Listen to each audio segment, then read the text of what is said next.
Daniel Delval, est-ce que tu pourrais, s'il te plaît, te présenter, nous dire un petit peu qui tu es, les livres que tu as écrits et comment tu es devenu l'auteur que tu es aujourd'hui, s'il te plaît? Pour me définir, premièrement, jamais mon âge, je n'aime pas ça. Mais très vite, puisqu'il y en a qui peuvent ne pas me voir, ce que j'aime bien dire, c'est que j'ai changé plus de 40 fois de domicile et j'ai occupé plus de 20 jobs. Donc ça définit un petit peu, et donc j'aime bien me définir comme une personne qui a beaucoup bourlingué et qui a eu beaucoup d'expérience et avec au moins 5 ou 6 S à expérience. Une fois que je dis ça, dans quel genre de job j'ai travaillé? Toujours, ça c'est la constance, toujours dans la communication et le marketing. Et c'est ce que j'ai essayé de faire, mais des fois dans des petites structures, des fois dans de grandes entreprises internationales, multinationales, et même parfois en agence de communication. Et je dirais même, une de mes premières expériences, c'est en cabinet ministériel chargé de la communication. Voilà pour me définir un petit peu. Alors les pays, ça a été, j'ai travaillé à Madrid, j'ai travaillé à Tunis, j'ai travaillé à Casablanca, j'ai eu des missions en Côte d'Ivoire, en Équateur, à Cuba, dans beaucoup de pays. Voilà, même aussi en Europe, en Pologne et puis en Hongrie. Voilà, j'essaie de me définir quelqu'un qui bouge, qui cherche les missions. Je ne peux pas rester plus de 4 ou 5 ans dans un job. D'accord. Qu'est-ce que tu as comme formation initiale, Daniel? J'ai un DEA, un doctorat de sciences économiques en analytique. D'accord. Doctorat, effectivement. Donc, après, tu as commencé à travailler dans quel environnement? C'est assez curieux parce que justement, je dis que c'était une anecdote assez étonnante parce que j'étais un étudiant pas très modèle et j'aimais bien m'amuser. Et j'ai eu ma première expérience en sortant dans une fête où j'ai rencontré un personnage et qui m'a demandé de l'accompagner pour faire une campagne politique. Et j'ai commencé par faire de la communication politique. Certains commencent à vendre des savonnettes, puis passent au marketing politique. Ben, moi, j'ai fait le chemin inverse. J'ai commencé par de la communication politique et après, je suis allé dans de la communication de produits. Oui, donc c'est là où je voulais arriver, effectivement. Tu fais du coach, tu fais du coaching en prise de parole en public. Tu as travaillé Oui, avec des élus en France et en Tunisie. Et tu as également oui. eu des responsabilités en Espagne. Tout à fait. Alors en Espagne, là c'est un peu, s'il y a une courbe, c'est un peu le zénith parce que j'ai travaillé en agence de communication et puis on m'a fait rentrer dans le Chronopost espagnol et du Chronopost espagnol, comme la société a fait des bons, j'ai été chassé par la Poste espagnole. Alors là, étonnement, parce que c'est des fonctionnaires, des postes réservés aux fonctionnaires à l'époque, et il a fallu, je sais que il y en a qui aiment le football, il a fallu étudier la loi, la première loi du football pour savoir si un étranger avait le droit de jouer dans un club. Et ben moi, j'ai été obligé de faire jouer la loi pour savoir si, comme Français, je pouvais travailler comme un des dirigeants de la Poste espagnole, où j'ai eu une fonction de directeur général d'un grand département à la Poste espagnole. Oui, tu étais directeur général de la direction commerciale de la Poste espagnole. Je ne sais pas si à l'époque il y avait déjà l'espace Schengen, si jamais il n'y avait pas des protections pour les étrangers ou ce genre de choses. Et après, effectivement, tu es allé en Tunisie et au Maroc. Tu t'es impliqué aussi dans la vie politique en Tunisie. Et au Maroc, tu as été donc secrétaire général de la Chambre de commerce et d'industrie franco-espagnole. Et après, tu as fait aussi du coaching et de la formation sur le Maroc. Tout à fait. D'accord. Mais c'est la Tunisie depuis 2011, puisque ça a été l'année où on a chassé le dictateur Ben Ali. À l'époque, ça a été donc un renouveau démocratique, et je me suis dit, je vais aller du sud du nord au nord du sud, si on me comprend. Et je suis allé en Tunisie, et là, j'ai réussi à faire du travail de coaching pour des entreprises, mais aussi pour des personnalités politiques, puisque, entre autres, j'ai dirigé en 2014, en 2014, j'ai dirigé une campagne électorale pour un des candidats au présidentiel. D'accord. Donc, tu es une certaine personnalité, hein, tu as 2 comptes Facebook avec 5000 Voilà. followers, tu as 1,6 million vues sur YouTube, tu as 7400 followers sur LinkedIn, tu es sur Viadeo, Twitter, parce que tu as publié plusieurs ouvrages. Donc, tu as commencé, je crois, en 94, Comment augmenter les ventes en temps de crise, aux éditions, c'était en Espagne. Tu as écrit un ouvrage aussi sur Internet, Les addictions et les contradictions, en novembre 2001. Et tu as écrit un livre qui s'appelait Billing Marketing en 2004. Et tu as aussi été co-auteur du Dictionnaire de la communication et du marketing en décembre 2004. Et puis ensuite, on te retrouve sur Amazon avec Débloquer votre potentiel et vers une communication non violente. Tu es l'auteur de la méthode DISC, DISC. Qu'est-ce donc que cette méthode DISC? Alors, je suis quelqu'un qui la diffuse, mais la méthode DISC est commercialisée par 2 grandes sociétés principales. D'accord. Une société genre Coca-Cola aux États-Unis et une autre société genre Pepsi-Cola en France qui s'appelle Arc-en-Ciel. Et je suis diplômé, j'ai un récépissé pour pouvoir travailler là-dessus, mais je ne suis pas l'auteur de cette théorie du DISC. Alors DISC, ça veut dire D comme dominant, I comme influent, C comme conforme et S comme stable. Ça veut entendre que nous sommes tous avec une identification de profil et qu'il y a 4 grands profils, et ça provient des études qui ont été faites par le psychologue et qui s'appelle Carl Jung, et un Américain qui s'appelle Marston. Voilà, et c'est les 2 personnes qui sont à la base de cette méthode DISC, qu'on appelle aussi la méthode des couleurs. D'accord. C'est relié un peu avec l'analyse transactionnelle, la PNL, ce genre de choses? Ça n'a rien à voir. C'est tout à fait un peu pareil que c'est les mêmes sources que la PNL, la programmation neurolinguistique. La grande différence, c'est qu'elle est plus simplifiée et plus rapide. C'est-à-dire que j'utilise la méthode DISC moi, auprès d'un public qui peut être, puisque j'ai travaillé beaucoup avec des hôtels où on m'a mis à la fois les gens à l'accueil, les gens au salon de coiffure et le directeur de la restauration. Et la PNL, elle, est quand même différente parce que il faut l'apprendre, il faut être très longtemps sur de la formation, et si on ne l'utilise pas tout de suite, souvent avec des publics haut de gamme, on va perdre cette méthode. Alors que la méthode DISC, c'est un peu comme la bicyclette. On apprend quand on est enfant, on sait en faire un peu, et plus on fait de la bicyclette, plus on va devenir virtuose de la bicyclette sans avoir besoin d'autres cours. Et donc moi, comme je travaille avec la méthode DISC depuis les années 2003-2004, ça fait quand même près de 20 ans, j'ai accumulé beaucoup d'expériences avec des sociétés différentes, et là, je pense dominer assez la méthode. D'accord. Donc, en fait, tu as écrit sur la méthode DISC et tu as aussi écrit sur la communication non violente. C'est venu avant ou après cette expertise en méthode DISC? Alors, la communication non violente, elle est un petit peu différente. Elle m'est venue de trois causes différentes. Premièrement, comme j'aime bien la politique, puisque j'y ai travaillé, ça ne veut pas dire que j'y suis impliqué, mais que j'ai travaillé avec des politiques, j'ai vu combien la communication devenait tout de suite agressive et combien il était difficile de tenir des propos intéressants si on tombe tout de suite dans l'agressivité, dans l'agression au niveau politique.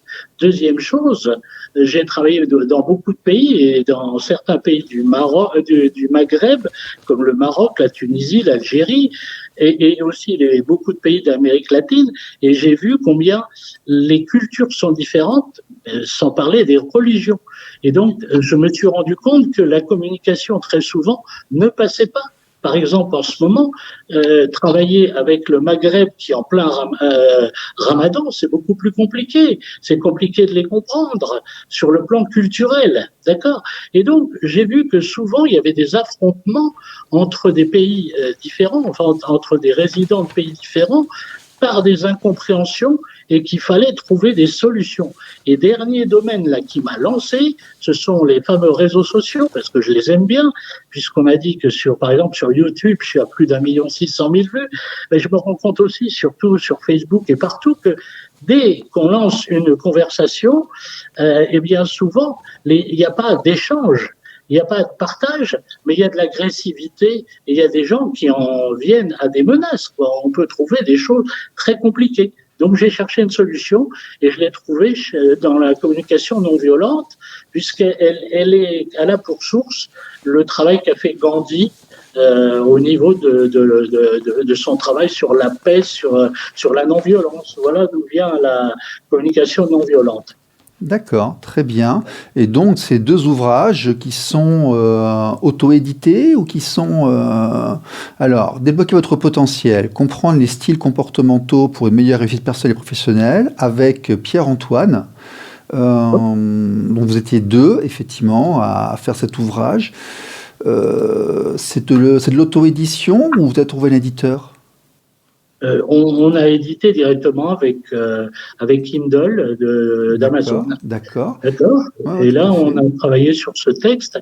Donc, il est important parce qu'on a parlé de la méthode DISC, mais en quoi qu'est-ce qu'il y a derrière? Si vous voulez, c'est dur de l'expliquer comme ça oralement, mais imaginons un disque, puisqu'elle s'appelle disque, c'est pas un hasard. Donc, on dessine un disque et qui est divisé en 4 cadrans. Le cadran qui serait hémisphère nord, mais côté est, ce sont des dominants, et ce sont donc des gens qui sont la couleur rouge et qui sont des gens qui dominent, qui veulent aller vite, qui exigent. Ensuite, si on descend sur l'hémisphère sud, mais du côté toujours est, on a les influents. Là, tout le monde sait ce que c'est un peu, puisqu'on parle beaucoup des influenceurs maintenant. Ce sont des gens qui savent parler, des gens qui aiment s'exprimer, qui sont de la couleur jaune, parce que c'est le soleil, c'est les étoiles, c'est les stars, quoi. Et donc là, c'est Marilyn Monroe, par exemple, qui dit « Est-ce que j'ai bien descendu l'escalier ?» Elle ne le dit pas pour qu'on lui dise oui ou non. Elle le dit parce qu'elle sait qu'elle est la meilleure, quoi. Ensuite, si on continue la rotation, on arrive dans l'hémisphère sud toujours, mais côté ouest. Et là, on est dans la couleur verte, on est chez les stables. La couleur verte, c'est les pharmacies, c'est le vert des écologistes. Donc, on a des gens qui restent stables, qui veulent la sécurité, qui veulent rester assis, qui écoutent, qui veulent parler, mais qui sont très prudents. Et puis après, on en finit avec le dernier cadran, qui est donc hémisphère nord, côté ouest, couleur bleue, ce sont des conformes. Ce sont des gens qui sont stricts sur les horaires. C'est des gens qui ne parlent qu'avec une structure, qui veulent des rendez-vous, qui veulent écrire tout, qui veulent tout classifier. Voilà, pour aller très vite. Hein. Oui, tout à fait. Non, il faut aller vite parce qu'il ne nous reste plus que 10 minutes.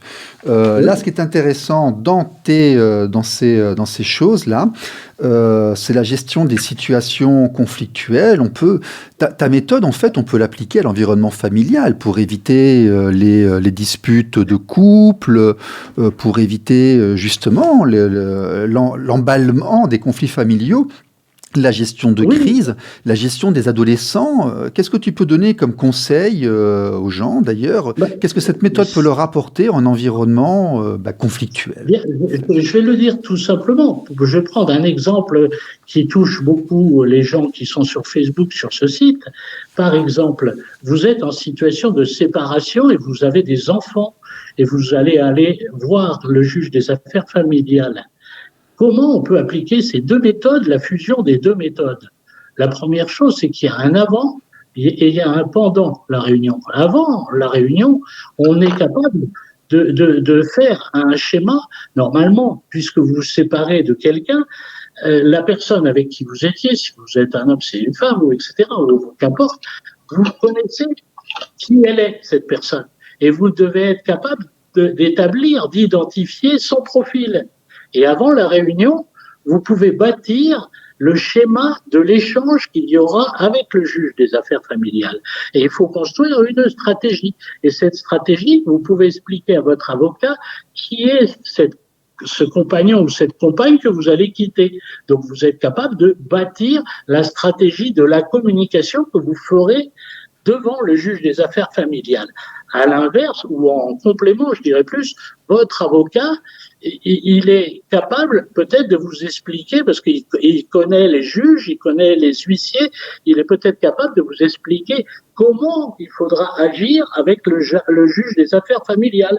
Et donc là, vous vous préparez et tout doit être bâti au moment d'y aller pour être sûr de sa communication.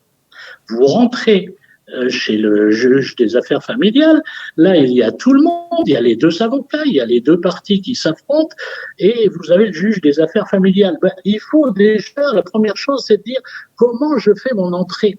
Il s'agit jamais d'entrer et se prendre pour le roi, s'asseoir, mettre ses affaires sur la table et tout. Il y a un protocole dans les couleurs, il y a un protocole dans les comportements. Il faut aller lentement pour ne pas, pour ne pas heurter le juge des affaires familiales. Donc, il faut demander, est-ce que je peux m'asseoir? Voilà. Et là, vous allez voir la manière dont vous répond la juge des affaires familiales ou le juge des affaires familiales. Vous allez pouvoir peut-être voir quel est le profil qu'il n'a pas. C'est le plus facile. Et s'il ne blague pas, s'il ne fait pas de plaisanterie, s'il ne dit pas faites comme chez vous, vous savez que c'est quelqu'un de strict qui est plutôt du côté stable, bleu, ou du côté rouge, dominant. Donc, il faut faire très attention à l'écouter et à répondre à ces questions très précisément. Il faut lui demander, par exemple, combien de temps vous m'accordez pour parler. Tout ça, ça peut permettre de ne pas heurter le juge aux affaires familiales et de commencer votre parler avec cette réunion. D'accord? Et quand votre ex va parler, vous devez déjà comprendre sur quelle voie elle va aller, parce que vous connaissez son comportement.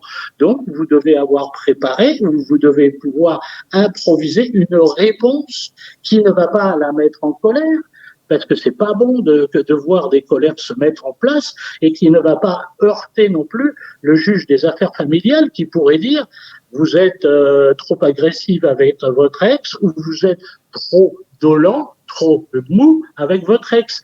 Il faut réussir à préparer ces comportements lorsque vous êtes, par exemple, dans une réunion avec le juge des affaires familiales.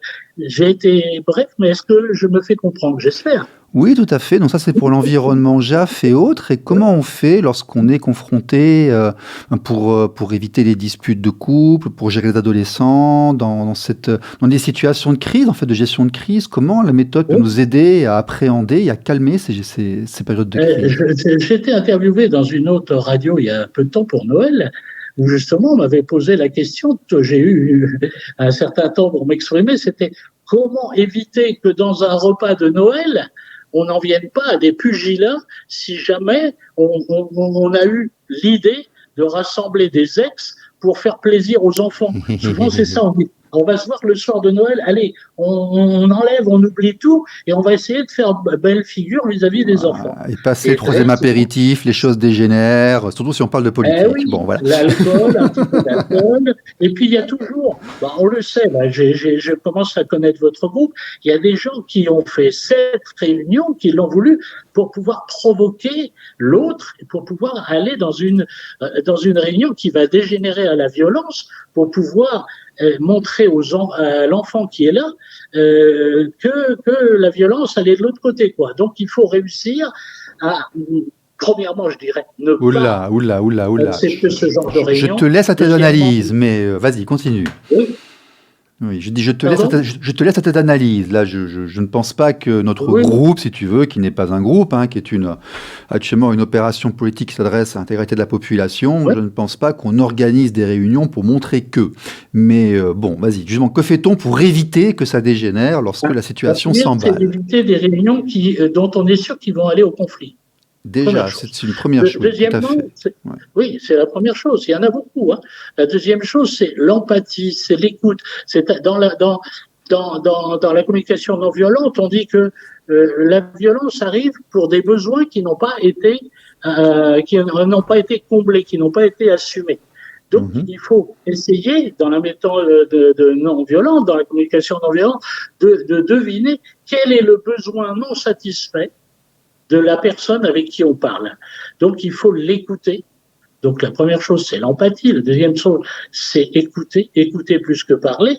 Et puis, quand on a analysé, à ce moment-là, il faut répondre pour qu'on essaie de dire, moi aussi, j'ai besoin d'empathie. Moi aussi, j'ai des besoins non satisfaits. Essayons d'aller vers une négociation pour que chacun fasse un pas et qu'on aille dans une solution win-win, gagnant-gagnant.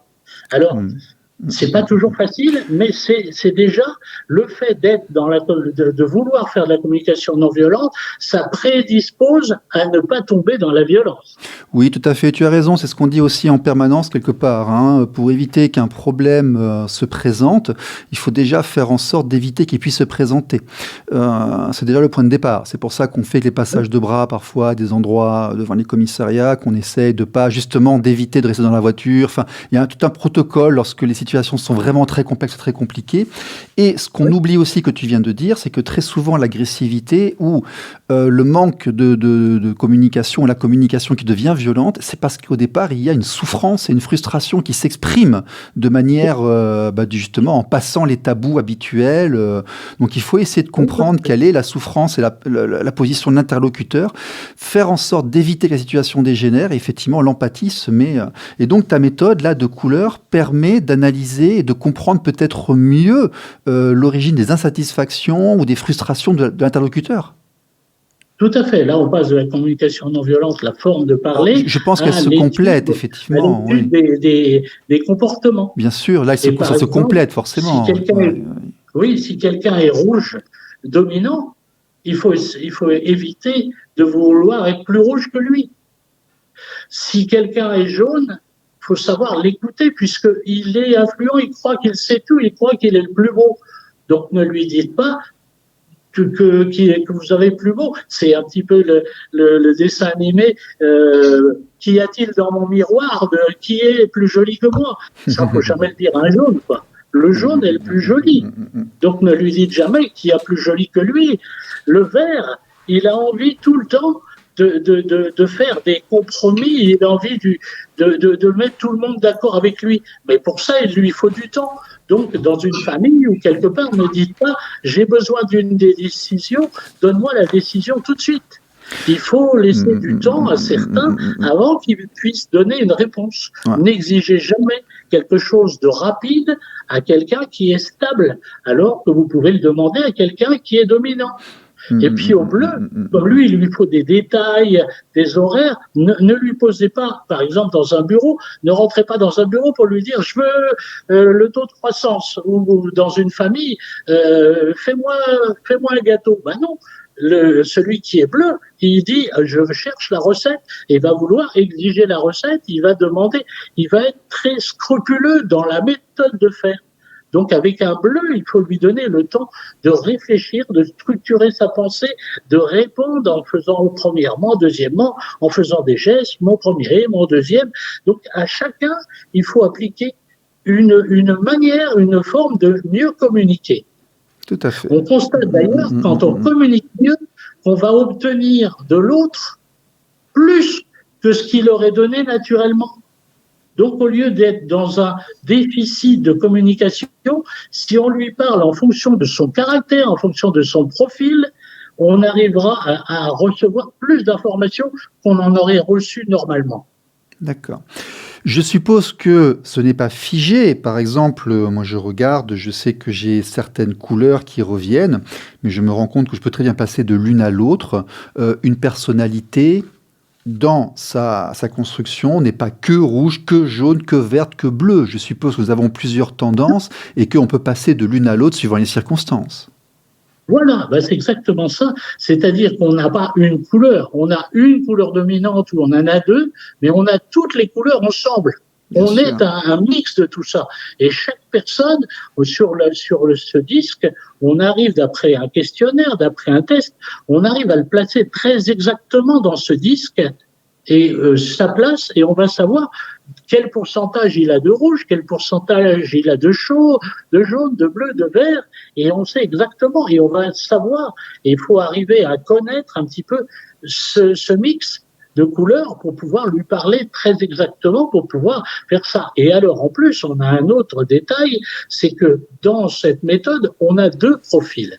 On a un profil naturel, c'est celui qu'on a quand on se lève le matin, et on a un profil adapté, c'est-à-dire un profil qu'on va avoir dans des circonstances particulières, où là, les couleurs montent, descendent et vont s'adapter. Et donc, on va pouvoir jouer sur différentes couleurs. Et ce que tu disais à l'instant, c'est exactement ça. On appelle ça le caméléon. C'est-à-dire que le caméléon, il va se mettre de la couleur de son environnement ou de la couleur qu'il a avec les autres interlocuteurs. C'est l'art de la méthode, c'est de savoir doser les couleurs pour être dans le meilleur mix, dans le meilleur cocktail pour réussir la meilleure communication. Donc je vais montrer aux gens ce qu'est ce fameux disque là qui explique un petit peu. Donc c'est un schéma. Hein. Si vous cherchez sur Internet la méthode disque, vous verrez qu'il y a quand même beaucoup de résultats. Et ça montre un disque dominant, influent, stable, conforme, les réactions envers les gens. Et lorsque on se place... alors je suppose qu'après, c'est un petit peu habituel, mais parfois, lorsqu'on ne sait pas comment s'y prendre et autres, il faut des outils, parce qu'on ne sait pas du tout comment s'y passer. Donc on ne sait pas... Voilà, on est dans une situation de relation, de communication. On se dit, bon sang, mais comment je vais faire pour gérer ça? Ce sont des outils qui peuvent nous aider, peut-être, parfois, à débloquer... certaines interactions. Mais c'est ce que j'ai dit au début, c'est mieux de lire un livre, peut-être il y en a d'autres, c'est mieux d'avoir des cours, ça se fait avec des coachs, avec des formateurs, en entreprise, ça existe beaucoup, mais après on peut se lancer tout seul et on peut améliorer tout seul. Bien sûr, on s'approprie la chose, bien sûr. Ça devient une habitude et on peut plus s'en passer, même si on dit aussi que le cordonnier est le plus mal chaussé, ça veut dire qu'on n'est peut-être pas toujours le mieux placé pour le mieux l'appliquer quand on est en famille, mais souvent quand on est avec d'autres, moins plus neutre ou en société, on arrive très bien à s'en servir quand on est avec des interlocuteurs. Le plus dur, c'est toujours en famille, c'est clair.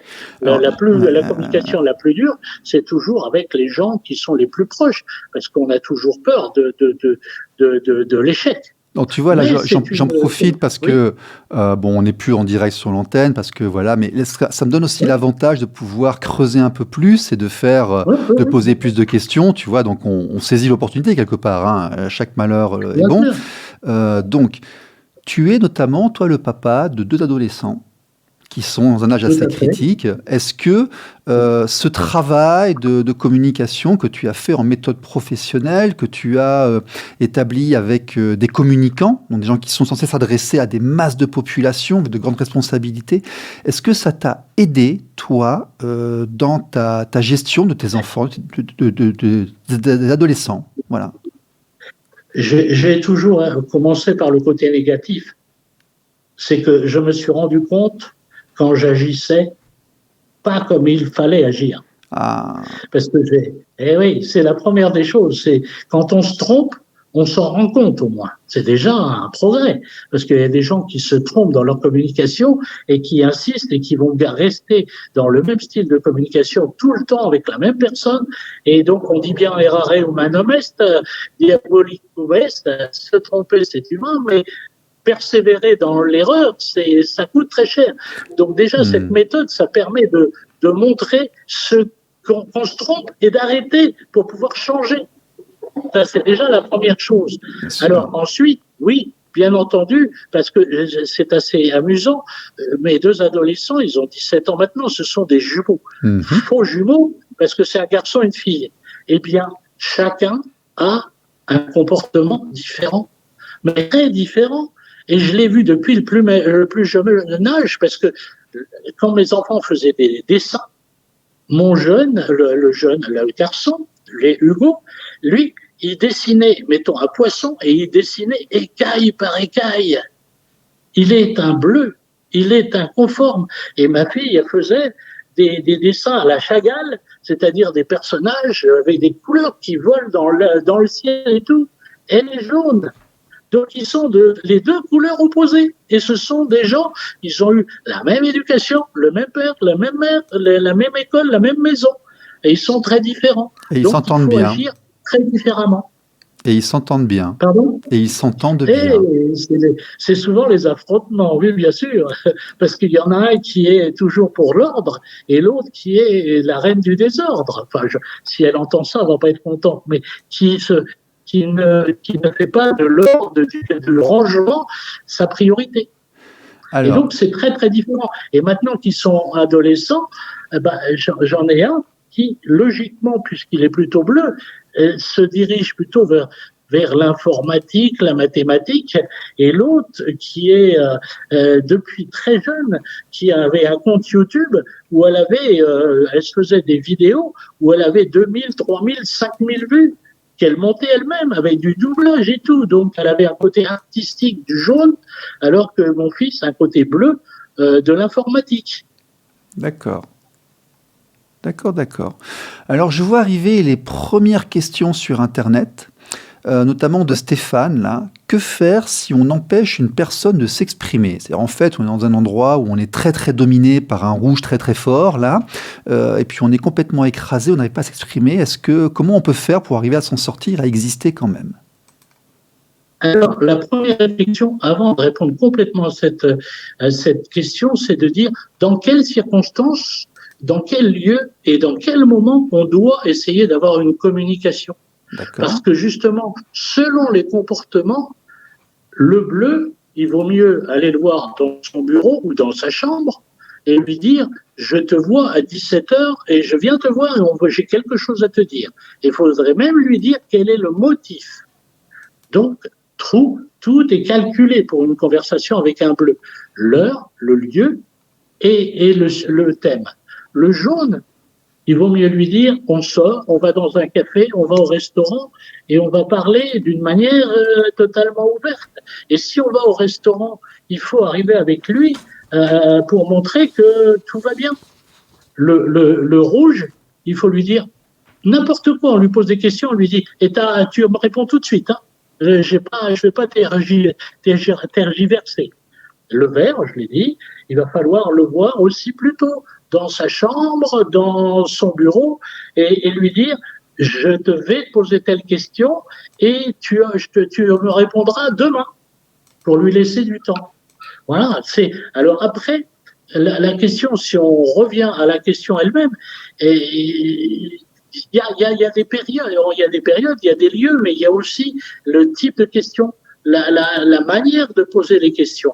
Et c'est souvent, là, on revient à la communication non violente, qui doit être la communication empathique, c'est de faire des questions faciles et d'écouter tout de suite, de demander à la personne qu'elle reformule sa question plusieurs fois pour être sûr de bien comprendre. Et si elle formule, elle reformule, elle répète sa question, si on montre qu'on est à l'écoute, à ce moment-là, je pense que la réponse sera acceptée, même si c'est pas la réponse que l'interlocuteur attendait.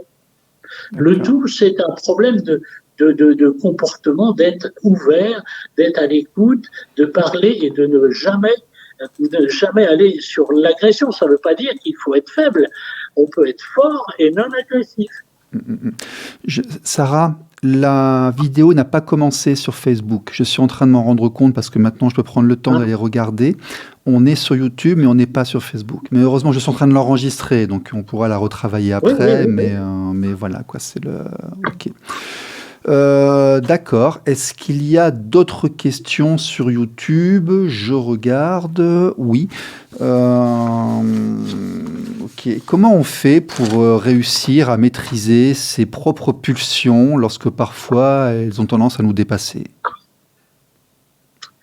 Question difficile et je suis pas sûr de dominer ça à 100%. Mais je crois qu'il faut une dose de réflexion tout le temps. Moi, par exemple, cette méthode, je vais répondre autrement, mais la méthode permet de gérer le stress. Si vous gérez le stress, vous gérez la manière de répondre et vous gérez vos comportements. Et là encore, quand je dis il faut gérer le stress, il faut éviter le stress, c'est encore plus important. Parce que si on gère le stress, c'est qu'on a le stress. Si on évite le stress, c'est qu'on a su penser ce qu'il fallait faire pour ne pas en avoir. Et savoir tout de suite qu'il n'y a pas un seul stress, mais comme il y a 4 comportements, il y a 4 types de stress. Il y a le stress du rouge, du dominant, ça va jamais assez vite pour lui. On répond jamais assez franco. Donc il faut savoir aller avec le rouge, il faut savoir aller droit au but. Mais avec le vert, je vous l'ai dit, lui, il veut toujours essayer d'un concept où il veut l'unanimité. Donc n'essayez pas de lui forcer une réponse. Laissez-le parler, dialoguer, chercher une réponse commune. Voilà. Donc tout ça, ce sont des manières. Et le bleu, lui, alors là, prend des notes, écrit, répond.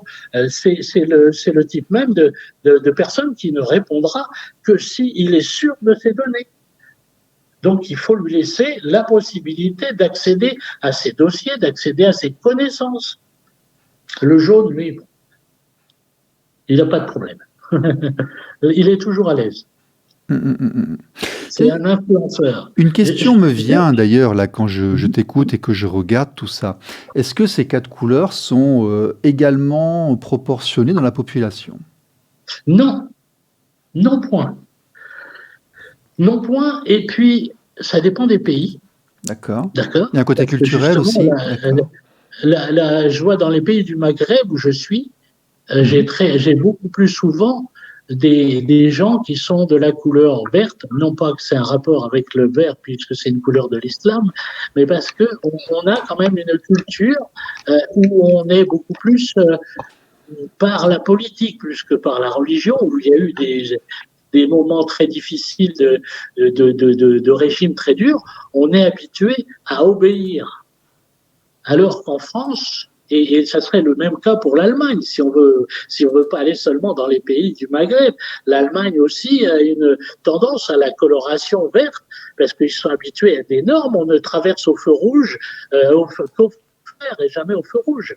Le jaune et les latins, si on met les Italiens, les Français, les Espagnols, c'est des gens qui parlent avec éclat, avec geste, et ils ont une tendance plus au jaune. Voilà, donc il y a des tendances très différentes suivant les pays, suivant les régions, et puis forcément, ça déteint suivant les jobs. Dans une agence de pub, on va trouver davantage de gens qui sont venus parce qu'ils sont jaunes, influenceurs ou influents. Oui, ils sont créatifs, ils sont des créatifs. On va trouver davantage de gens conformes. Et aussi, si on parle des normes de qualité, tout ce qui est norme, ça va attirer les bleus. Au vert, on va trouver des syndicalistes, on va trouver des ressources humaines.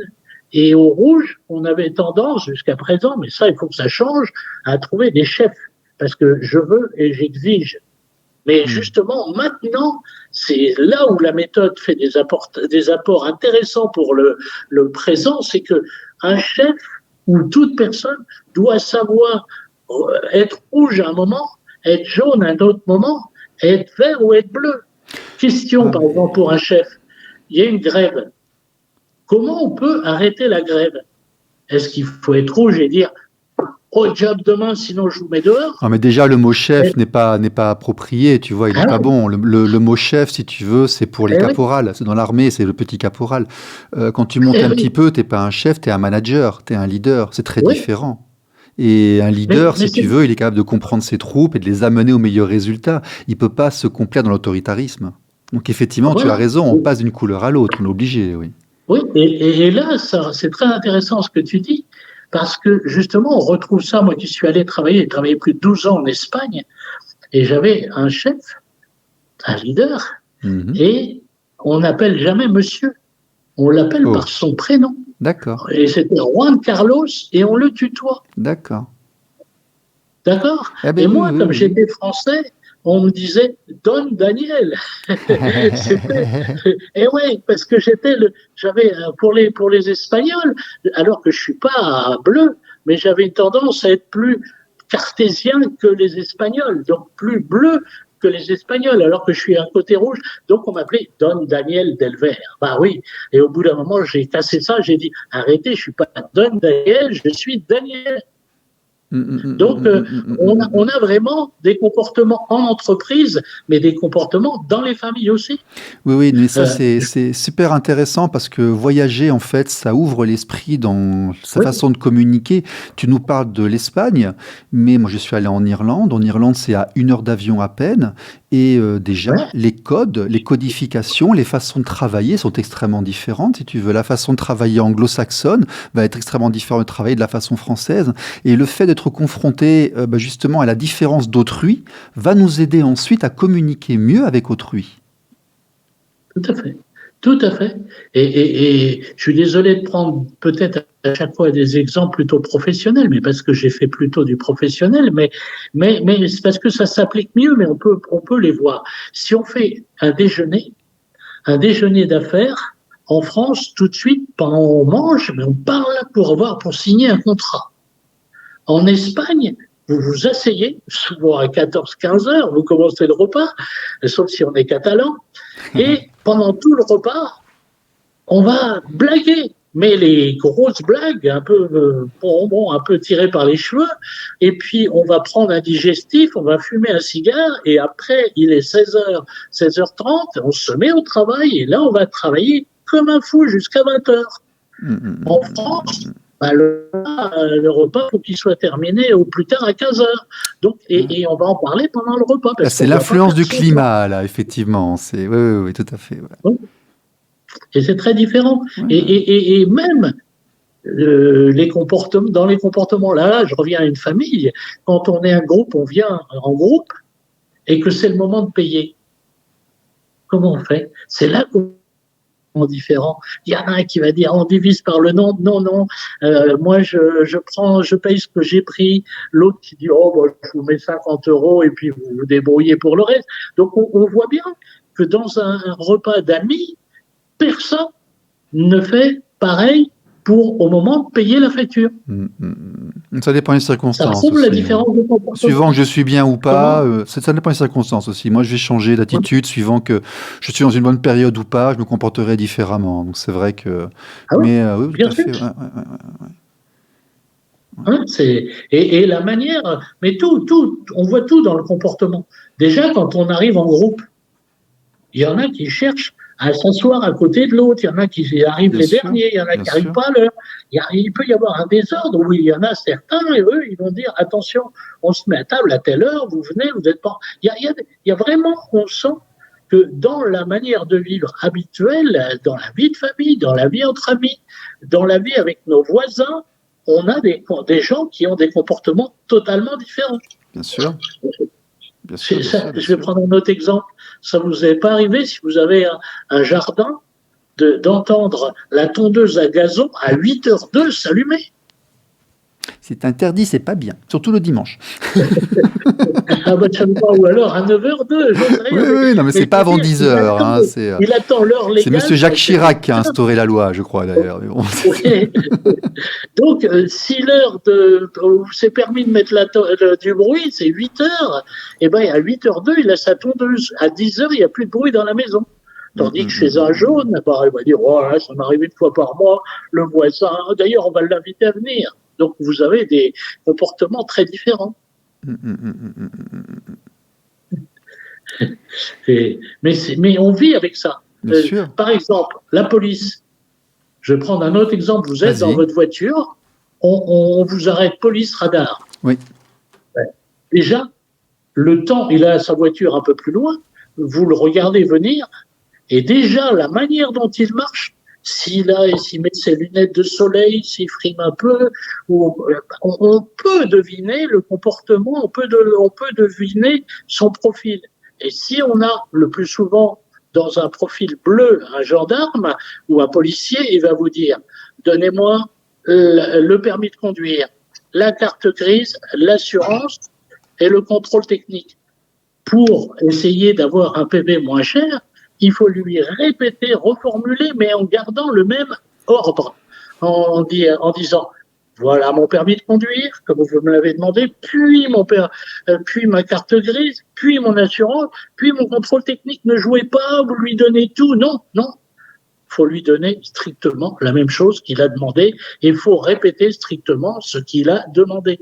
Ouais. On appelle ça l'assertivité, je crois. C'est assertive en anglais, comme ça. On essaie de s'adapter. Ouais. Oui, tout à fait, tout à fait. C'est ça le principe et c'est ça ce qu'on travaille avec les couleurs, c'est ça ce qu'on travaille avec la méthode disque. C'est comment un jaune doit-il se comporter avec un bleu, comment doit-il se comporter avec un vert, comment doit-il se comporter avec un rouge et comment doit-il se comporter avec une personne de la même couleur que lui. On retrouve cette notion de parent-enfant, de l'analyse transactionnelle, on retrouve un petit peu ces interactions aussi, ces méthodologies. Ça, dans les couleurs, je ne l'ai pas. Non, mais je dis, à le type de personnalité, tu vois, ils appellent ça parent, ils appellent ça enfant, ils appellent ça... Mais bon, oui. ça signifie certaines choses. Et après, dans l'interaction, ce sont des outils aussi, quelque part, hein, parce que... C'est plutôt... Les concepts qu'on manie plutôt dans la méthode des couleurs, dans la méthode disque, c'est plutôt on est extraverti, introverti. Aussi, oui. Et donc, il y a le travail sur l'introversion et l'extraversion. Dans la thé aussi, oui.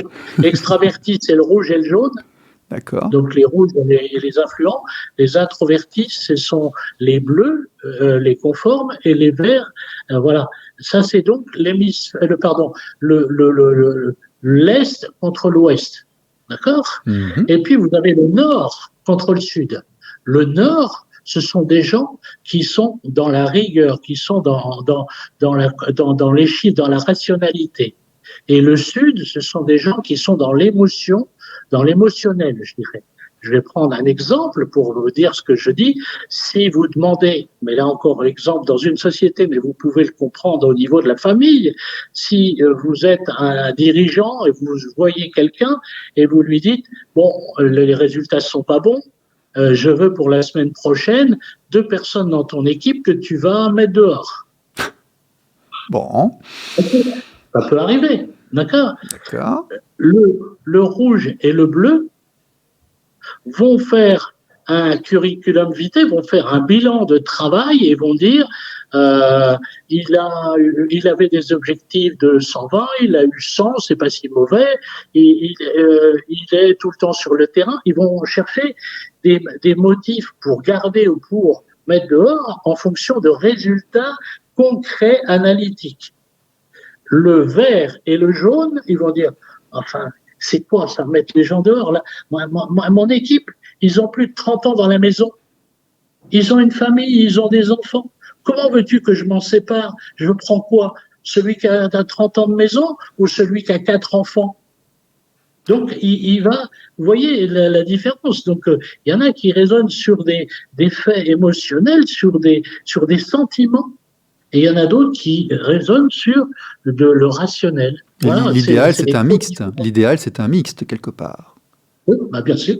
Ouais. Bien sûr. Mais ça, on y revient toujours. Hein. Je suis toujours avec toi à différencier chaque couleur. Mais le meilleur, c'est de pouvoir dire, je sais faire une fusion de mes capacités, de mes comportements pour pouvoir prendre une décision.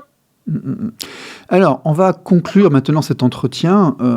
Par exemple, tu nous as aidés, toi, dans la constitution de la liste. Hein. Je crois que l'idée de nous renommer en défendre les enfants, elle est apparue dans une discussion où tu étais présent, je crois. Hein.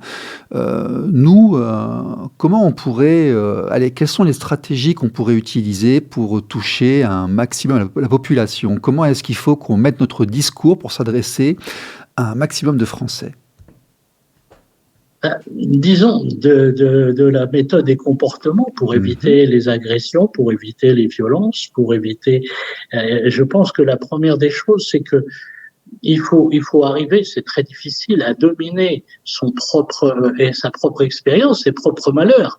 Parce que je vois que dans ce groupe, il y a beaucoup de gens qui sont encore, depuis des années, et qui sont encore dans des positions sans solution. Dans le malheur.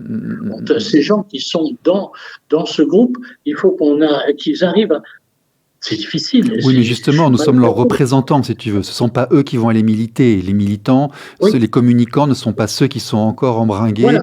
dans leurs affaires Mais personnelles. Mais il faut de toute manière. de toute façon, il y en a Pardon. tellement actuellement en France que nous Oui, devenons un peu leur porte-parole quelque part. ouais. Mais Oui, oui, tout effectivement, à peut-être par fait. des sujets un peu plus frais, c'est vrai. Mais Voilà. la Donc partie il faut d'entre nous qui essayer est de. amenée à communiquer, qui elle n'est Voilà, pas en train d'essayer de solutionner un problème personnel, mais qui, pour des voilà. raisons ou autres, a réussi à globaliser la dynamique, comment est-ce qu'il faut qu'on fasse? Alors il faut déjà, il faut, je dirais, électoralement, puisqu'on parle de ça, presque, les gens qui sont dans cette situation difficile, forcément, ils vont venir naturellement. Donc, il Mhm. faut aller Oui, chercher des gens qui ne sont pas immédiatement concernés, mais qui leur rappeler, regardez vos voisins, je suis sûr que dans vos voisins, il y a un couple qui se déchire. Regardez à l'école. Moi, par exemple, dans la classe de mes enfants, les statistiques, c'est 20 à 30% qui sont des enfants de parents séparés. oui, oui, oui, tout à Donc, fait. Oui. c'est donc leur dire, regardez le caractère, pas universel, mais le caractère presque majoritaire ou important de gens qui peuvent comprendre quelle est la situation des enfants. On peut Comment ils. élargir aussi, parce qu'on se plaint de la justice familiale, mais c'est la justice de manière générale, hein, comme j'avais essayé Oui, d'expliquer. Ce sera pareil si tu te fais agresser, ce sera pareil si tu as un problème avec un assureur ou dans l'entreprise. Il y a un dysfonctionnement général. Là, il nous touche parce que c'est nos enfants et nos couples et nos familles, oui, mais c'est pareil dans tout le domaine de la justice. Donc on peut aussi c'est dans tout le globaliser monde. à toutes les personnes qui sont amenées à être confrontées à ça. Voilà. Mais il y a une situation générale de la justice, il y a une situation, mais on pourrait dire générale de la police, une situation générale de Oui, bien l'éducation sûr. nationale Oui, et même de la médecine. Bon. Donc, mais par contre, il y a des médecins qui sont bien, il y a bien des sûr. médecins qui font des erreurs. Ah, les Voilà. individus ne Donc, sont pas le groupe. C'est très, dans deux façons très distinctes de les envisager, bien sûr. Bien oui, sûr. Oui, oui. voilà. Et donc, ça, il faut essayer de ne jamais mettre en accusation, dépasser les problèmes Personnel, malheureusement ouais, ouais. personnels ou qu'on a connus ou qu'on voit qui existent et pour essayer d'être positif. C'est ça la communication non violente aussi, c'est pouvoir avoir de l'empathie déjà avec les gens en disant je te comprends, mais c'est pouvoir dépasser les problèmes pour aller à la recherche de négociations et de solutions. D'accord. Euh, les juges des affaires familiales, pardon, ne sont pas tous stricts et indélicats. Non, puis en Mais il plus, faut très voir clairement, aussi qu'il y en a qui oui, travaillent dans des conditions difficiles. absolument, Euh, absolument. Oui, ouais. j'ai vu une vidéo il n'y a pas longtemps sur YouTube où un juge des affaires familiales disait qu'il avait 10 à 15 dossiers par jour à traiter. Ah non, mais c'est un truc de fou. Quand ils font audience vendredi matin, ils démarrent à 7 heures du mat, ils arrêtent à 15 heures. C'est un truc de Voilà. barge, hein, et certains travaillent la Donc, nuit et tout. Donc, et c'est vrai que nous, on se plaint parce qu'on voudrait que ça marche mieux et puis qu'on est très exigeant. Dès que ça touche à nos choses qui sont pour, on est extrêmement exigeant. Mais on essaye, nos propositions ont pour vocation d'essayer d'améliorer l'environnement pour qu'il fonctionne mieux. Tu vois, on n'est pas forcément contre eux. Mais je reviens. Toi, ce que tu nous dis électoralement, c'est qu'il faut élargir la liste. Il ne faut oui, pas qu'on s'adresse uniquement, effectivement, aux victimes familiales. oui. Il faut qu'on. Alors, comment on fait, par exemple voilà, quel type de discours, quel type de slogan, quel type de Les cible? réseaux sociaux, Oui, les groupes qui sont constitués avec les différentes associations, ouais. formidables, c'est bien. Mhm. Mais justement, il ne faut pas que ça reste c'est dur de dire ça, mais il ne faut pas que ça reste de l'entre-soi. Bien Il faut sûr, que bien sûr, bien chacun sûr. arrive à aller voir son voisin, arrive à aller voir quand on va à la sortie des classes. On peut parler à des parents d'élèves qui sont là, qui eux ont leurs enfants normalement, quoi, et leur dire vous êtes au courant, vous êtes divorcé, vous ne l'êtes pas, vous êtes séparés, votre enfant, comment ça se passe. Donc il y a un travail de bouche à oreille, mais physique à faire pour aller voir les gens qui ne sont pas forcément concernés directement, mais qui doivent connaître cette situation. Et puis après, il y a les réseaux sociaux, quoi. Ouais. Mais ce qu'on fait ce soir, c'est bien parce que c'est pas seulement Facebook, parce que Facebook, de plus en plus, travaille sur des groupes restreints, on le sait. Puis il y a une classe Les d'âge, hein, algorithmes de Facebook ouais, ouais. font que ça restreint la diffusion. Puis il y a Alors une il faut aller sociologie, il y a une sur, classe d'âge par réseaux sur sociaux, hein, YouTube, il voilà. faut aller Ouais, sur bien sûr. Instagram. Bien sûr, bien Je sûr, bien pense sûr. même que si on a parlé d'influenceurs tout à l'heure dans les comportements, eh Mhm. ben, il y a des influenceurs, mes fils qui veulent, mes enfants qui rêvent d'être des youtubeurs me parlent de tous les influenceurs parce qu'ils ont envie d'être influenceurs, On va quoi. aller voir Eh Poisson ben, fécond, voilà. voilà, il faudrait aller les voir et se mêler dans leurs discussions Ouais, et ouais, arriver ouais. à leur dire, moi, voilà, j'ai ça, et puis je m'occupe des enfants. Est-ce que vous avez des enfants? Voilà, et hop, on part dans la discussion. Et si on part dans la discussion, comme il est vu immédiatement par plusieurs milliers de personnes, Oui. dans l'instant, on arrive à démultiplier le langage et le message. Mais il ne faut pas non plus aller trop fort en lui disant viens, défends-moi. Non, il faut être assez subtil. Un Oui, puis il faut pas y influenceur, aller en et, disant je vis une voilà, situation horrible, on va se pendre bientôt, est-ce que tu peux venir? Non, ça fonctionnera voilà. pas. Tout à fait, ouais, Parce ouais, que ouais, ouais, ouais, ouais. l'influenceur, il a son public et il n'a Bien pas sûr. envie d'être agressé non plus. Bien sûr. Et Donc, donc, effectivement, l'affiche, la brochure, actuellement, parce qu'il nous reste 2 mois et demi, là, pour vraiment oui, faire décoller le truc, il faudrait aller voir les personnes qui ont beaucoup d'influence pour leur demander de relayer ça, parce que ça reste, voilà, ça reste oui, assez, c'est assez important. ouvert, tout à fait. La brochure, elle n'est pas trop centrée sur les victimes, elle est, Non, non, non. Et d'accord. puis il y a un programme, Oui, c'est-à-dire bien sûr, que ouais. là, je remercie ceux qui ont travaillé. Toi, il y a Gaël, il y a beaucoup de gens qui ont travaillé, beaucoup de gens avec qui je parle, et il y a un véritable contenu avec des solutions, Ouais, enfin, on avec des propose des choses, ouais, propositions de ouais. solutions. Et des Donc solutions qui sont faut impliquantes pour travailler. beaucoup de monde, tu as vu, hein. On parle de numérisation, de transition Oui, numérique, on demande aux administrations de faire comme a fait la sécurité sociale, comme on fait les impôts, de se moderniser pour que ça fonctionne mieux. Enfin, il y a vraiment des oui, choses, des propositions qui sont lourdes de sens et d'efficacité voilà. derrière, hein, absolument, hein. Et, Ouais, ouais. et puis, en plus, Et qui sont élargir. transpartisanes en plus, qui ne sont pas politisées, qui Oui, sont vraiment oui, oui, universelles et oui. transpartisanes. Ouais, ouais. Et puis, en plus, élargir sur les enfants à l'école, comment on peut Mhm, améliorer les relations à l'école, bien comment on sûr. peut éviter ces pressions physiques, ces combats qu'il peut y avoir. Il faut parler peut-être des enfants avec le sport qui peuvent pas accéder. Il faut parler, par exemple, des souffrances des enfants pendant le Covid qui pouvaient plus sortir. Ah, on Tous a ces thèmes-là. martyrisé nos enfants durant le Covid. Il y a eu plusieurs émissions ici, notamment Roxane Chaféi, des Mamans Louves. On a eu SOS Éducation, on a eu Marie-Estelle Dupont. Très clairement, nos enfants ont souffert durant le Covid. Ils nous ont fait des choses Terriblement, incompréhensibles après, d'ailleurs. Tout à fait, ouais. Ouais, ouais, ça c'est terriblement. vrai, ça. Et je dirais même, ils ont souffert parfois à cause des propres professeurs qui ont voulu Oui, continuer l'école oui, oui, par Internet. oui, Et oui. les cours online étaient parfois mais incompréhensibles et ont créé un malaise chez certains enfants Ah ouais, parce puis que chaque semaine, d'abord on tout le monde changeait de n'avait pas directive, de Internet et tout le monde. contradiction, bien sûr. Ouais, ouais, ouais. Et le Pardon? fait, on changeait de directive, de contradiction, que l'enfant donne une stabilité, on changeait son environnement en permanence, on changeait les règles en Oui, permanence, c'était extrêmement déstabilisant. L'état psychique des enfants, d'ailleurs, depuis, s'est extrêmement détérioré, hein. Ça, c'est absolument tout à évident. fait. Et ça pose aussi une question, d'ailleurs. Est-ce que c'est vraiment, tu vois, quand on regarde la médiocrité ou quand on regarde l'inadaptation de certaines personnes, enfin, l'institution en général, est-ce que c'est vraiment autant à l'État de s'impliquer autant dans nos petites, de manière générale, hein, c'est une grosse question qu'on s'est tous posée à ce moment-là, hein. Et puis, on peut parler d'un thème plus général, peut-être qu'on ne l'a pas fait ensemble. Je l'ai lu une fois chez quelqu'un Mhm. qui disait, ouais, les réseaux sociaux, c'est peut-être, quand on a des enfants qu'on n'arrive pas à s'en occuper, c'est peut-être une solution de le laisser devant un écran. Mais là, Oula, il y a peut-être, attention. ben oui, il y a peut-être une réflexion à faire sur justement comment défendre les enfants, c'est peut-être les restreindre ou essayer de leur faire comprendre ce qu'on doit faire avec les Oui, réseaux oui, on a sociaux. fait plusieurs émissions Tous là-dessus. ces J'ai reçu thèmes-là. Jacques Hainaut, un ancien de Grand Lebrun d'ailleurs, et puis on a parlé avec Jennifer Martin sur les tablettes et addictions. Attention, on a eu aussi les enfants d'Argus, qui sont des chasseurs de pédophiles. Il faut pas trop le dire, parce que ils chassent pas, en fait, ils ont pas le droit de Bien chasser, sûr. mais ils en attrapent quand même plusieurs par semaine. Internet est un lieu sale, dangereux, comme la rue était un endroit où on le chantait bien, hein, ne laissez pas vos enfants traîner seuls le soir dans la rue. On ne laisse pas ses enfants traîner sur Internet sans surveillance. C'est un lieu, ce sont des endroits où le meilleur comme le pire se côtoient, et il faut protéger nos enfants du pire. Ça, c'est évident, bien sûr.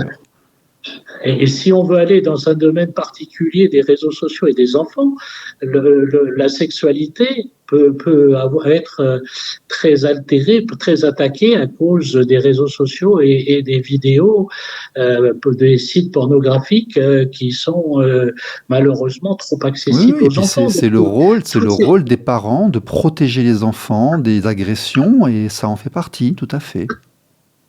Oui, oui. Et tous ces thèmes-là, il faut qu'on arrive à en parler. Oui. Parce que là, si on parle des réseaux sociaux et des enfants, là, on touche pratiquement tous les parents. Bien sûr, tu as raison, tu as raison. Donc on a commencé, je pense, par des choses qui étaient dans le dur, mais il faut élargir, je pense, et effectivement, il faut parler de la protection de l'enfance, il faut parler d'éducation, il faut parler de conciliation, de médiation familiale, de choses comme ça. Oui, tu as tout à fait raison, d'administration, tout à fait, de vivre ensemble, parce que quelque part, en fait, nos thèmes, c'est le vivre ensemble dans la société, c'est du social qu'on est en train de faire là, qu'on est en train de soulever. Et je parlerai d'un autre thème. Ils regardent moins la télé, mais ils entendent, ils voient la télé ou ils ont TikTok. Mais les enfants et la politique actuelle avec les guerres, ils voient des images terribles. Ils ont une impression de vivre déjà dans la guerre. On a l'impression qu'on n'apprend pas, tu vois. Déjà que des enfants avaient été traumatisés par le 11 septembre, ils disaient qu'il y avait 110 avions qui étaient rentrés dans une tour parce qu'il y avait des ralentis en permanence. On n'a rien appris. Oui. On n'a toujours rien appris en 20 ans. On leur refait les mêmes histoires.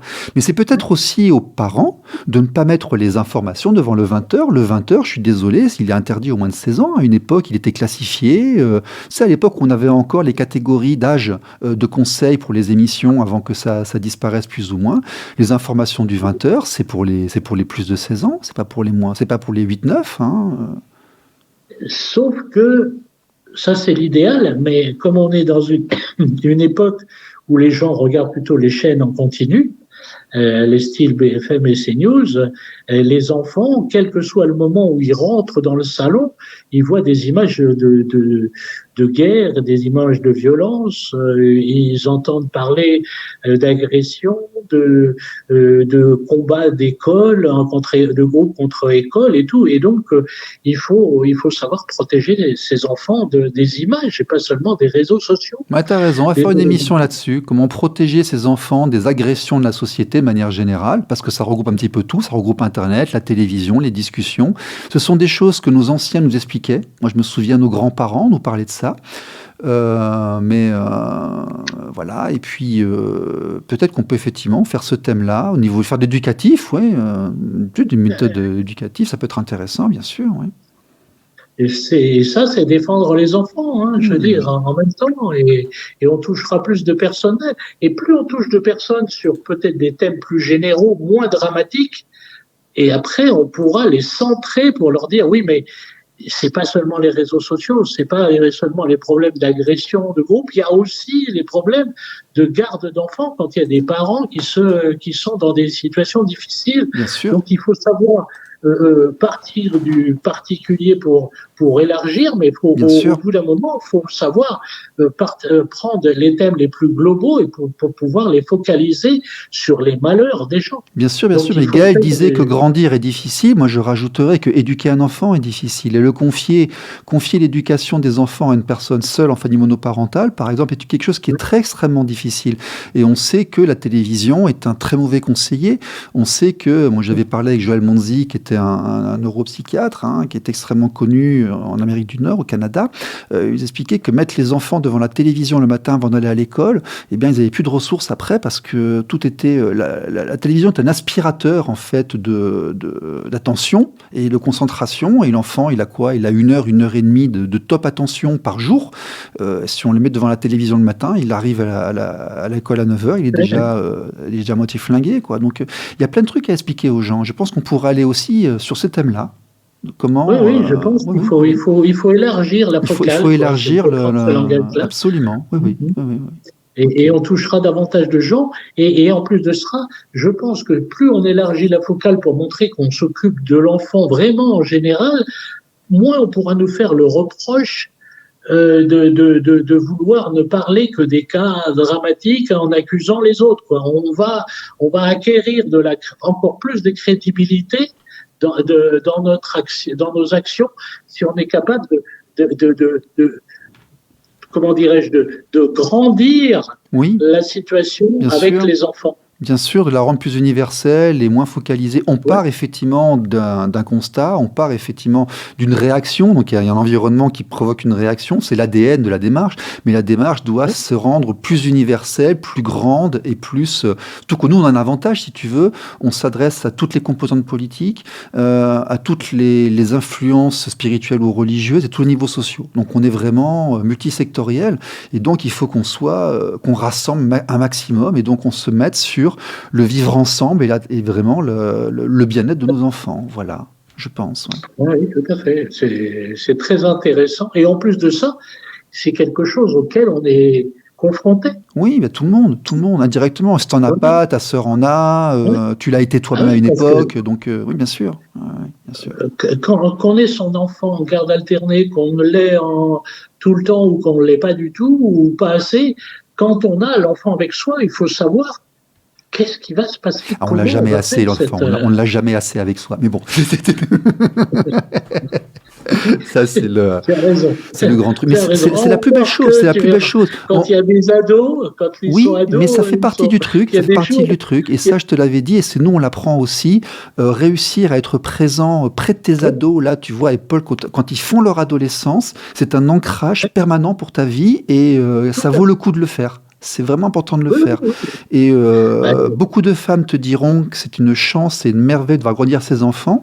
Moi, je te dirais aussi que le citoyen contemporain aujourd'hui te dira qu'attends, mais il y a beaucoup d'hommes là qui sont aussi prêts à arrêter leur carrière et pour regarder et s'occuper parce que c'est la plus belle chose du monde en fait que de regarder son enfant grandir et se développer. Tu vois, donc non, c'est une réaction qui est noble. Il y a des fois aussi les enfants te ramènent des trucs à la maison.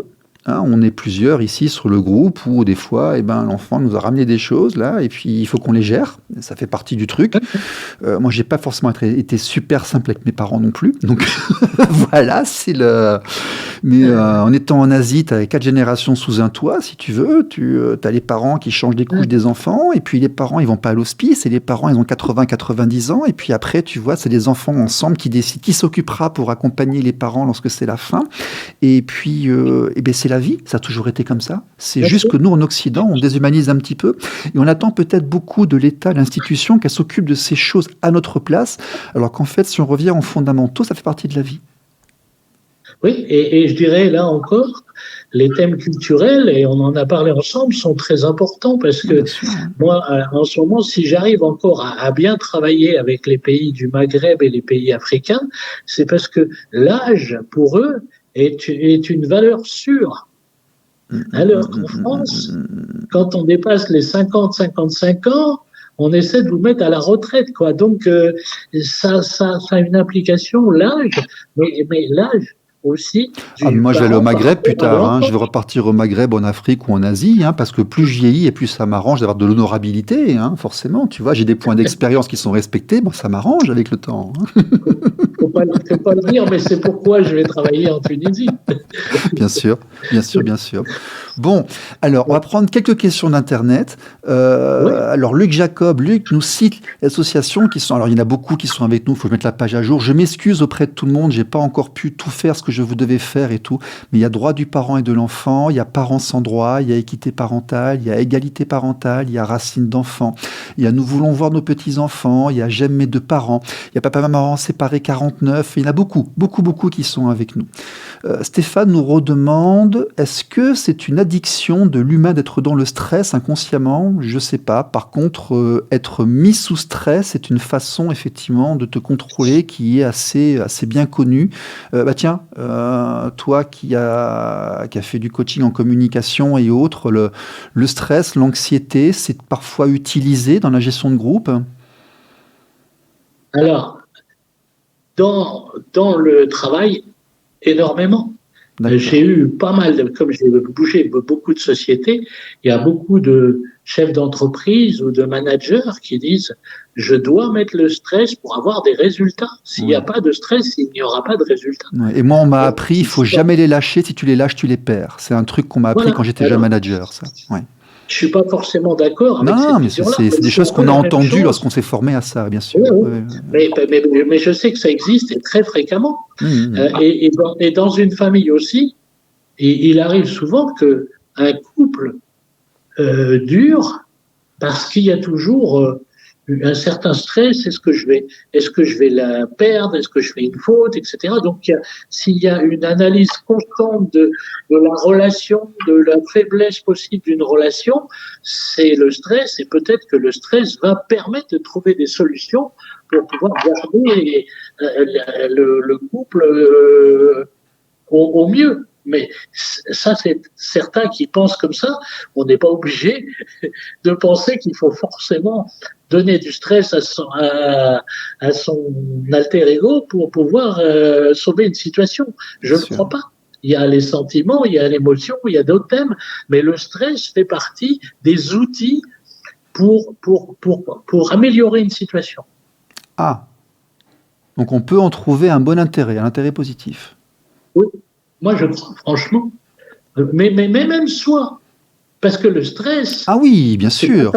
Bien sûr. Le stress, c'est pas seulement le stress par rapport au son. Ah non, il y a le bon stress, il y a la motivation, le fait d'essayer de faire mieux, d'avancer, bien sûr, oui, c'est la pression personnelle. Stress, le matin, se dire, il faut que je fasse. Allez, on y va. Voilà, on y va. Ouais, en mettant ses chaussettes. Ouais, bien sûr. Alors, il va élargir à la famille. Comment on fait? On est dans un milieu qui est très anxiogène depuis plusieurs années. Comme tu as dit, ça parle de guerre, ça parle de maladie, ça parle de ci, de ça. Les médias sont oppressants, les politiques sont oppressants. Comment on protège nos enfants du stress? Très difficile, mais je pense qu'il faut aller vers des disciplines externes. Moi, je crois beaucoup à la force du sport, à la force de la musique. Oui. À la force des associations. Oui. Et c'est là où il faut essayer de trouver. Et en plus de ça, ça va être le partage, ça va être l'ouverture, parce que un enfant qui est toujours seul avec ses frères, ses sœurs, ou seul parce qu'il est enfant seul, et s'il est seulement avec les parents, je pense pas que ce soit la meilleure des situations. Donc il faut arriver à donner à l'enfant le goût de l'associatif, le goût du sport, le goût de la musique, sans être non plus le papa ou la maman qui suit son enfant, qui va l'emmener à l'association, qui reste dehors ou qui va la chercher. Il faut savoir donner un espace de liberté, un espace d'indépendance. Oui, c'est vrai. On ne pas oublier que l'enfant est là pour élargir son espace personnel, parce qu'après il va s'envoler. C'est à ça qu'il est destiné, bien sûr. Ouais. Mais tiens, on en parlait avec il y a encore pas longtemps, l'intérêt d'avoir son enfant qui participe à des activités individuelles indépendantes ainsi qu'à des sports collectifs. C'est très formateur dans les deux cas. Tout à fait.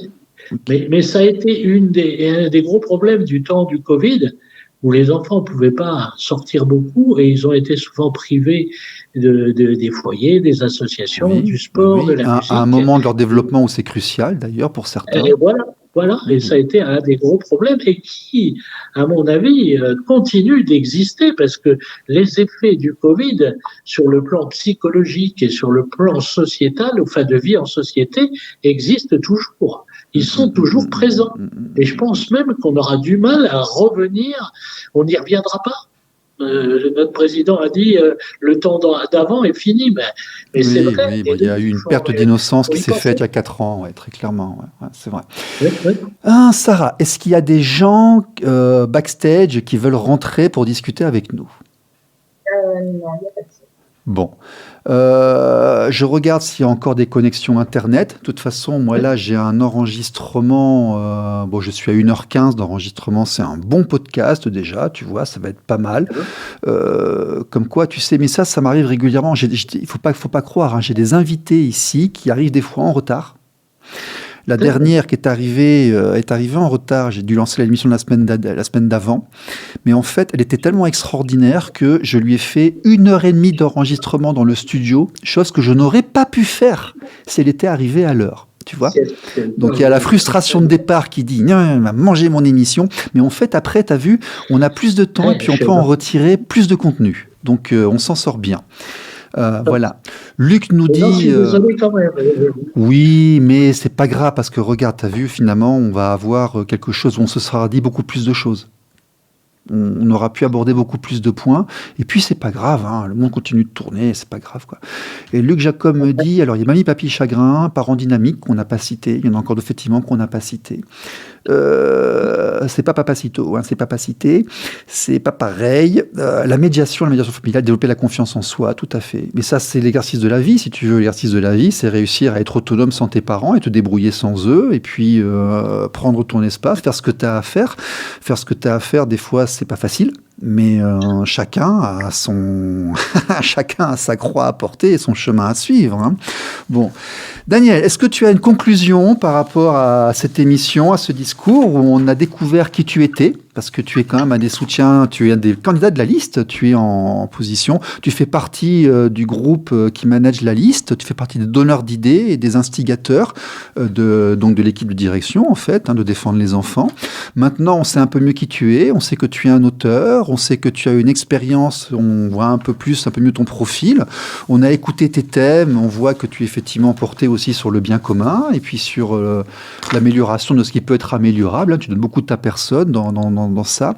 Est-ce que tu as une conclusion pour terminer, pour compléter tout ça? J'ai déjà une petite information, c'est que là, si j'ai pris contact avec vous, c'est que j'avais commencé un autre livre, oui. Et que l'autre livre, il était sur justement les problèmes de la garde alternée, les problèmes des difficultés des enfants, et que ce livre, je voudrais le finir, mais avec les informations que je reçois sur WhatsApp, le blablabla, je n'arrête pas de prendre des notes, et le livre, je sais, il est en train de grossir de page en page. Donc, c'est une information que je donne. Je vais essayer de faire quelque chose qui ne pourra pas être aussi précis, avec autant de connaissances que parfois vous en avez vous, mais qui justement va essayer de répondre à des choses globales pour qu'une personne nouvelle qui tombe dans les difficultés de couple et de garde d'enfants, pour qu'il puisse comprendre. Mais je peux pas aller en plus dans le cas concret de chaque personne. C'est difficile. J'ai réussi à avoir de la garde alternée au bout d'un an et demi, mais j'ai eu une souffrance, mais j'ai pas eu la souffrance que je vois chez certains, quoi. Oui, mais tu as aussi des cas très particuliers, tu as des cas extrêmes, il faut prendre de la hauteur. Ouais. Là, sociologiquement, durant les 2 mois et demi qui viennent, en tant qu'auteur, tu vas avoir de quoi nous faire une belle entrecôte, hein, d'1,5 kg, hein, de 1500 pages, tu vois. Donc, je pense que je vais faire plutôt plusieurs tomes. C'est possible, hein. C'est possible. Ok. Non, mais ce que je voudrais, c'est de sortir le livre peut-être avant les élections, parce que j'ai bien regardé dans le manuel du candidat et tout, un livre, s'il ne parle pas directement d'une campagne, n'est pas considéré comme un élément de publicité, et donc il n'y a pas d'obstacle à le publier avant les élections sans créer de problème. Tout à fait. Il n'y a pas d'obstacle. Alors ça, c'était une des conclusions où je voudrais. Et la campagne n'a pas démarré encore. Hein. Ici à la radio, on n'a pas encore reçu le courrier du gouvernement en disant attention, à partir de maintenant, il faut faire les catégories. Voilà. Donc aujourd'hui, on peut en parler, on peut dire que nous sommes sur une liste et autres. La campagne électorale officielle n'a pas encore démarré au niveau des médias. Ouais. Voilà. Et puis je voudrais dire que je voudrais continuer avec vous. C'est pas toujours facile. Chacun a ses problèmes, ses difficultés, mais je suis vraiment de cœur. Déjà, je suis venu avec le cœur, mais là, j'ai le cœur gros, quoi, énorme, parce que j'ai besoin d'écouter, et j'ai une empathie qui grossit énormément avec tous les gens. C'est une liste sur laquelle je fonde des espoirs. Je pense qu'il y a une capacité à convaincre des gens, alors qu'au début, je ne connais pas quelles étaient vos ambitions au début. C'était peut-être c'est simple, on essaye d'améliorer le monde là actuellement, hein, quelque part. Et vraiment, on est sur ça, on essaye d'améliorer les conditions de beaucoup de gens. On commence à voir les premiers effets. Il faut voir qu'il y a quelques jours, il y a une liste parlementaire là, qu'ils ont fait quoi, l'Assemblée, quelque chose. On va entendre parler des divorces et des enfants placés durant cette campagne électorale, alors que ça fait 10 à 15 ans que Personne n'en a parlé en campagne électorale. Bizarrement, cette année, ils vont commencer à en parler. Moi, je pense que ce n'est pas innocent, parce que Non. on n'est pas des débutants, ça fait un certain temps que... L'oreille est ouverte. Ouais. Oui, tout à fait. Le terreau devient fertile et je pense que c'est le moment pour appuyer dessus. Et voilà. Donc, il faut faire du bruit. Il faut maintenant faire du bruit, tout à fait. Et élargir la cible, comme tu l'as dit. Voilà. Voilà. OK. Bonsoir à tous et j'espère que j'ai su répondre d'abord à tes questions et que j'ai su susciter un intérêt pour toutes les personnes qui nous regardent, que je tiens à saluer et que je voudrais aider au maximum avec ce que je peux écrire, ce que je peux avoir vécu auparavant. D'accord. Daniel, merci d'être venu nous voir. Merci d'avoir accepté de parler de toi. C'est un exercice qui n'est pas forcément facile. Tout le monde n'a pas forcément envie de parler de soi comme ça, de se mettre à nu. Toi, tu l'as fait, tu es venu. On t'en remercie beaucoup. Merci d'être avec nous, puis à très bientôt. Au revoir. À très bientôt. Merci Sarah. Merci. Merci.